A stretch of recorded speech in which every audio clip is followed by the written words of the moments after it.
ज्ञान नाही, विद्या नाही, ती घेण्याची गोडी नाही.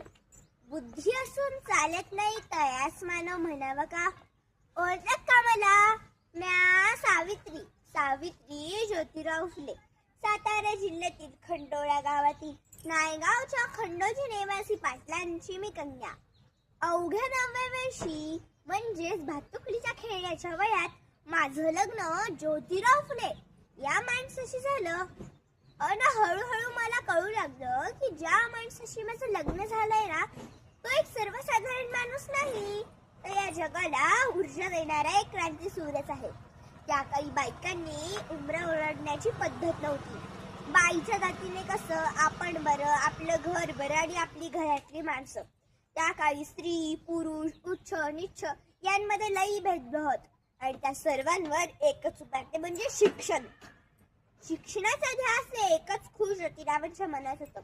असंच एके दिवस ज्योतिराव शिक्षणाचा प्रसार करत असताना फरार नावाच्या ब्रिटिश मॅडम त्यांना म्हणाल्या, मिस्टर फुले, तुम्हाला शिक्षणाचा प्रसार करायचा आहे ना?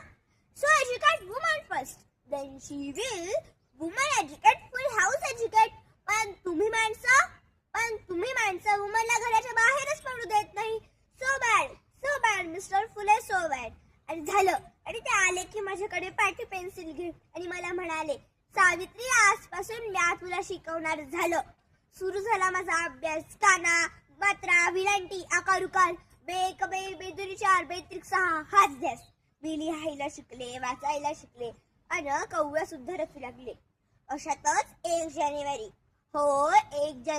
1848 पुण्यातील भिड्यावाड्यात आम्ही पहिली शाळा सुरू केली आणि पहिली मुख्याध्यापिका आणि शिक्षिका सुद्धा. शेलपटासारखा जगला तर काम तमाम होईल, पण जर वाघासारखा जगला तर नाम होईल. पण समाजाचा मात्र धर्म बुडाला म्हणून कुठे काही सुरू होती. अहो, एखाद्या माणसाने शिक्षण घेतलं तर कोणता धर्म बुडतो? इतकं टाकला तो अशक्त का धर्म? अहो, धर्मासाठी माणूस की माणसासाठी धर्म?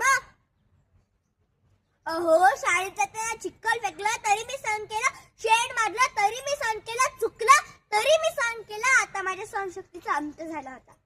आणि अचानक एक धतिंगड माझ्या समोर म्हणतो, ए टावळे, कुठे निघालीस? आधी आमच्या पोरीबाईला शिकवणं बंद कर.